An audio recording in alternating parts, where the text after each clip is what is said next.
Today, I want to address a topic that generates far more emotion than understanding, and that's child marriage. Unfortunately, discussions about child marriage often become a competition between religious or political groups rather than a honest examination of the facts. Bigots on every side point fingers at one another instead of addressing the real causes of the problem. Let's begin by debunking two common myths. The first myth is that Muslims marry children in significant numbers simply because they are Muslims. Well, the evidence simply does not support that conclusion. I mean, it's just simply not a thing. Some of the countries with the highest rates of child marriage today have Muslim majorities, others have Christian majorities. India, which has the largest total number of child brides because of its enormous population, is predominantly Hindu. If religion alone explained child marriage, we would not see such variations across countries with the same faith. Instead, researchers consistently identified the strongest predictors as poverty, limited education, rural living, gender inequality, conflict, and economic insecurity. The second myth is that America has more child marriages than the rest of the world. I don't know where people got that from. Again, that is simply false. The United States is nowhere near the countries with the highest child marriage rates. In fact, compared with much of the developing world, marriages involving minors are relatively uncommon in America. Some states still allow certain juveniles to marry under limited legal exceptions, typically requiring parental consent, judicial approval, or both. These cases are rare and increasingly restricted. And most Americans view marriage before adulthood with considerable skepticism. That brings us to another important distinction: the difference between a child and a juvenile. In everyday conversations, people often use these terms interchangeably, but legally, they are often different, very different. A child is generally understood to be a young person who has not yet reached adolescence. A juvenile is a person who has not yet reached the legal age of adulthood, usually under 18, in some cases 21. American law recognizes that juveniles can possess certain rights and responsibilities before becoming legal adults. For example, 17-year-olds may enlist in the United States military with parental consent. Teenagers may work, drive, even pay taxes, and in many states make certain medical decisions under specific legal circumstances, like abortion. The law often treats adolescents differently from younger children because it recognizes that maturity develops gradually rather than appearing overnight at age 18. Understanding these distinctions help us have more honest conversations instead of emotionally charged ones. Now, let's discuss why child marriage exists. This is extremely important.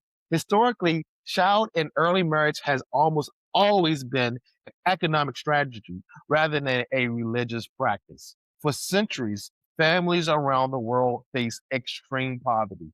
Food was scarce, employment opportunities were limited, infant mortality was high.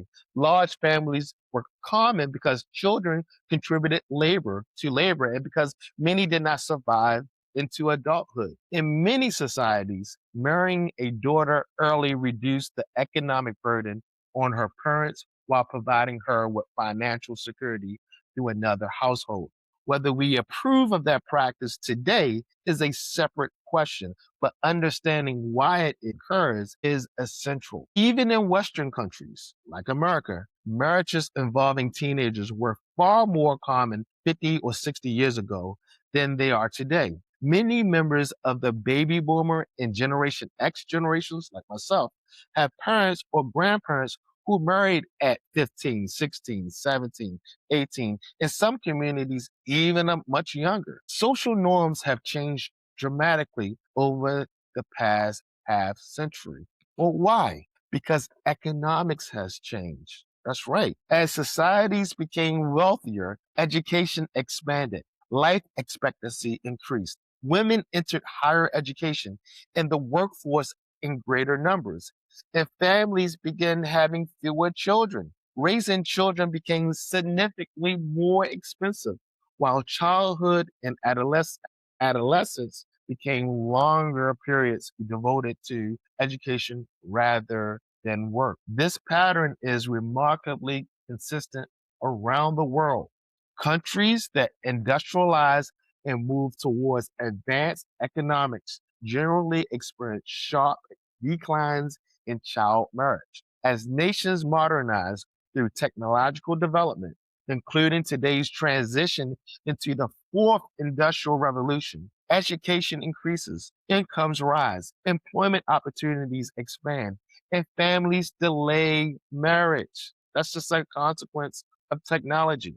In other words, economic development is one of the most powerful forces reducing child marriage worldwide.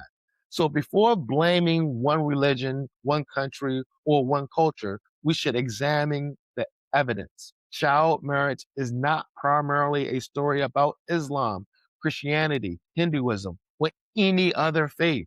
It is primarily a story about poverty, opportunity, education, and economic development.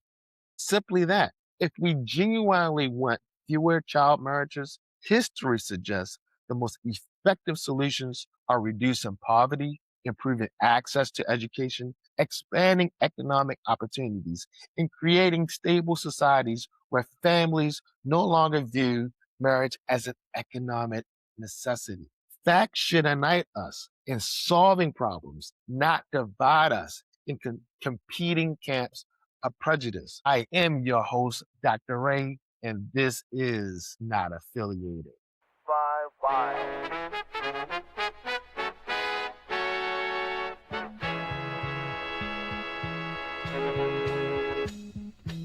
In the shadows where we rise, voices echo truth on high. Each heartbeat, no war cry. Break the chains of father lies. When the dust settles down, only justice wears the crown. Stand tall, don't turn away. History's us is here to stay. Don't let them stifle your flame. Fight for your place in the game.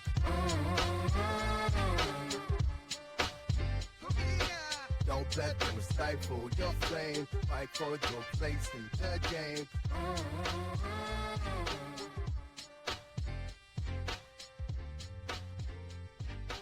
Chasing dreams on broken streets. With every step, our heart beats.